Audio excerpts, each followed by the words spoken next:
Este trabajo tiene que ver con los sólidos platónicos. En muchas ocasiones un objeto complejo e importante del mundo de las matemáticas traspasa las fronteras de la misma, como es el caso de los sólidos platónicos. Está formado por 5 poliedros: el tetraedro, el cubo, el octaedro, el dodecaedro y el icosaedro. Estos tienen unas determinadas propiedades que los hacen especialmente interesantes y bonitos. A lo largo de este trabajo nos proponemos recorrer entonces la historia de estos distinguidos poliedros, sus primeras apariciones, cuando se comenzaron a considerar como objetos matemáticos propiamente, por qué solamente son 5, y también su relevancia en la actualidad, pero tendremos también que abordar su importancia especialmente en el mundo del arte. Veremos que tiene unas aplicaciones fuera de las matemáticas y que la gran cantidad de apariciones, como ya se dijo, en el mundo del arte, digamos a partir de la obra de muchos pintores en diferentes épocas, entonces podremos entender por qué nos resultan unos objetos tan familiares.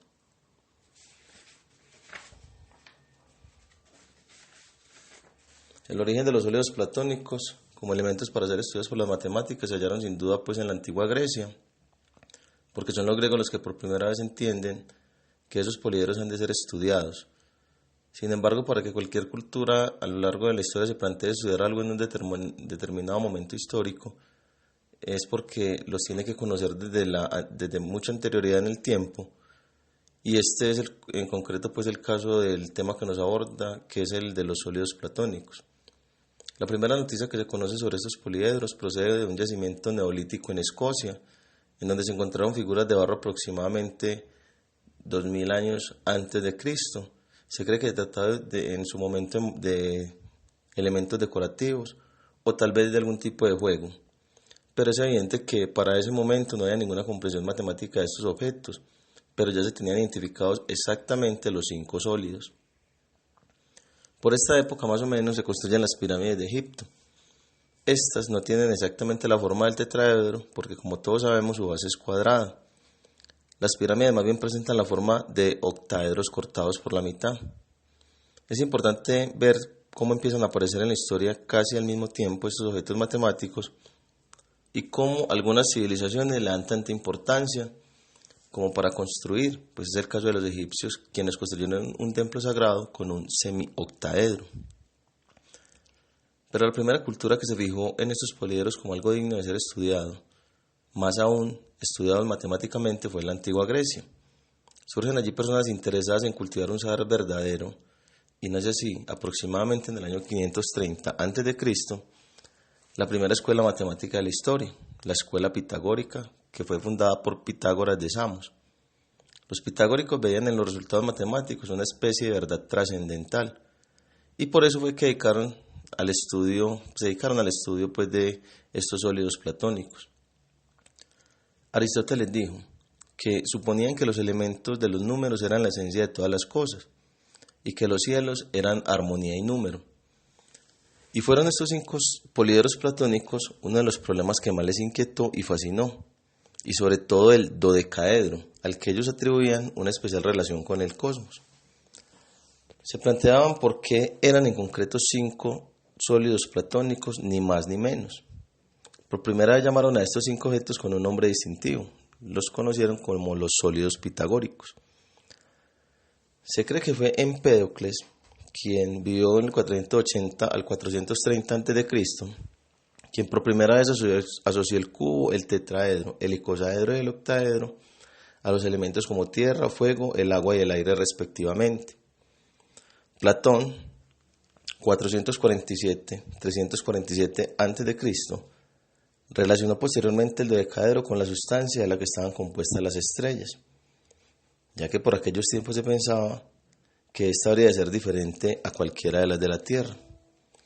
En su diálogo Timeo, Platón pone en boca de Timeo de Locri estas palabras: el fuego está formado por tetraedros, el aire de octaedros, el agua de icosaedros, la tierra de cubos, y como aún es posible una quinta forma, Dios ha utilizado esta, el dodecaedro pentagonal, para que sirva de límite al mundo. Desde entonces, los sólidos pitagóricos pasaron a llamarse sólidos platónicos, nombre que conservan aún en la actualidad. Sin embargo, quien verdaderamente formaliza y consagra los sólidos platónicos como elementos matemáticos y realiza construcciones con los mismos, inscribiéndolos en la esfera, es Euclides de Alejandría, quien en su libro Los Elementos demuestra un total entendimiento de las figuras. En torno al 300 a.C., Euclides escribe esta obra en la que pretende recoger todos los saberes sobre matemáticas conocidos hasta su tiempo, además de añadir algunos resultados de su propio trabajo. Este se divide en 13 libros en los que trata figuras, áreas, volúmenes, ángulos y todo tipo de construcciones, pero siempre acompañadas de demostraciones. En el libro 13, estos 5 poliedros regulares los muestra escribiéndolos en una circunferencia. Además, pues, de que argumenta por fin por qué existen solo 5 sólidos platónicos en total. Desde la proposición 13 a la 17 describe cómo construirlos. Y en la proposición número 18 compara los lados de los poliedros. El lenguaje que utiliza para realizar estas construcciones es totalmente matemático porque llama a los vértices con las letras A, B y C, y a las rectas que los unen con la unión de las dos letras AB, BC, CA. Las demostraciones que realiza son algo farragosas, es decir, son textos enunciados un poco desordenados en la manera en cómo expone las ideas y generalmente con un exceso de palabras. Pues en esta demostración y en esta explicación no utiliza ninguna ecuación. Como ya dijimos, describe todo con palabras. Así pues llega en los elementos a una formalización de los sólidos platónicos que quedan introducidos en el mundo de las matemáticas de forma definitiva. Pero ¿qué es un sólido platónico? Ya se ha hablado bastante sobre los sólidos platónicos y la mayoría de nosotros podemos identificarlos perfectamente. Pero llegar a una definición precisa de los sólidos platónicos implica tener algunos elementos. Vemos ciertas características comunes, como que cada uno de los sólidos tiene un tipo de polígono como cara, que todas están dispuestas uniformemente. Así pues, entre los poliedros que nos podemos imaginar, se dice por definición que un sólido platónico es un poliedro regular. El nombre, por lo pronto, hace honor a la idea de que tenemos un sólido platónico.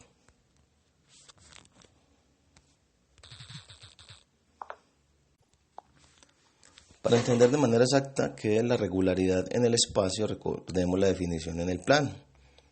En 2 dimensiones los polígonos son regulares si todos sus ángulos son iguales entre sí y si todos sus lados son también iguales entre sí. El equivalente a esta segunda condición en el espacio sería que todas las caras del poliedro regular sean iguales entre sí. Además, en el plano de todos los polígonos regulares son convexos, propiedad que debemos imponer en 3 dimensiones, ya que en principio un poliedro podría no ser convexo. Pero esto no es suficiente para nuestra idea de regularidad. No es muy difícil imaginar un poliedro convexo formado exclusivamente a base de romboides, y es improbable que alguien pudiera considerarlo regular. Así pues, necesitamos de una condición un poco más fuerte. Imponemos que los polígonos, además de ser iguales entre sí, también sean regulares. En cuanto a la condición sobre regularidad de los vértices, encontramos que en los poliedros no existe una definición natural de ángulo. La idea intuitiva es que todos los vértices han de ser iguales. Estos se cumplen cuando cada vértice está rodeado por las mismas caras, ordenadas de la misma manera. Ni qué decir tiene esto que se cumple en los sólidos platónicos, pues todas sus caras son iguales, lo que implica que la sucesión de las mismas es invariante. Si un poliedro tiene todos sus vértices iguales entre sí, se dice que es de vértices uniformes. Formalmente también se define un poliedro de vértices uniformes como aquel que para cada par de vértices existe una simetría del poliedro que transforma el uno en el otro isométricamente. Recordemos que la definición de isometría tiene que ver con un método gráfico de representación que constituye que una figura objeto tridimensional pueda ser representado en 2 dimensiones, en la que los 3 ejes ortogonales principales al proyectarse forman ángulos de 120 grados y las dimensiones paralelas de dichos ejes se miden en una misma escala. Sabiendo ya cómo identificar si 2 vértices son iguales, podemos llegar entonces a una definición final de lo que es un poliedro regular o un sólido platónico. Entonces, un poliedro regular es todo aquel poliedro convexo y cuyas caras son polígonos regulares iguales entre sí y cuyos vértices son iguales.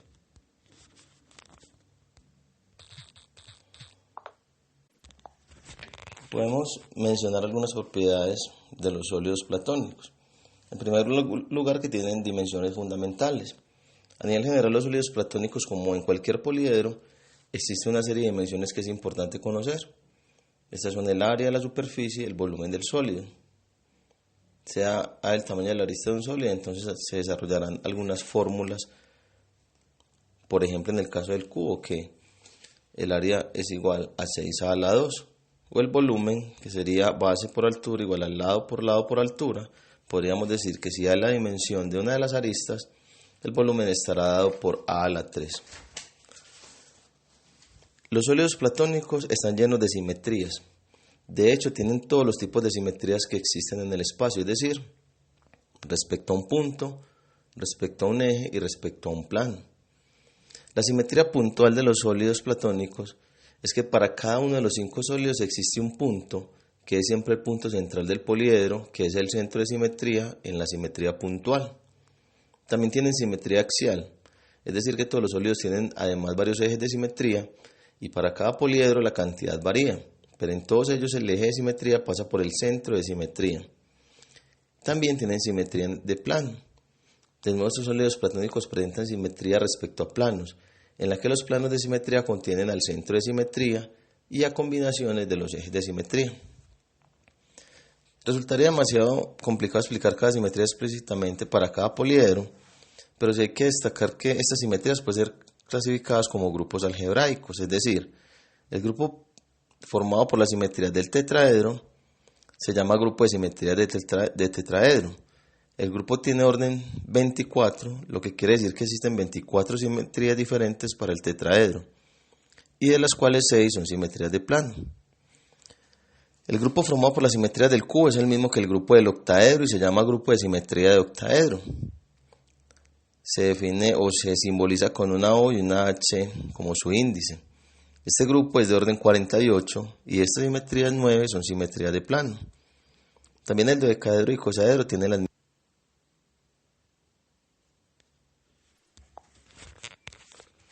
Otra estrategia que puede aplicarse es usando los grafos de los 5 sólidos platónicos.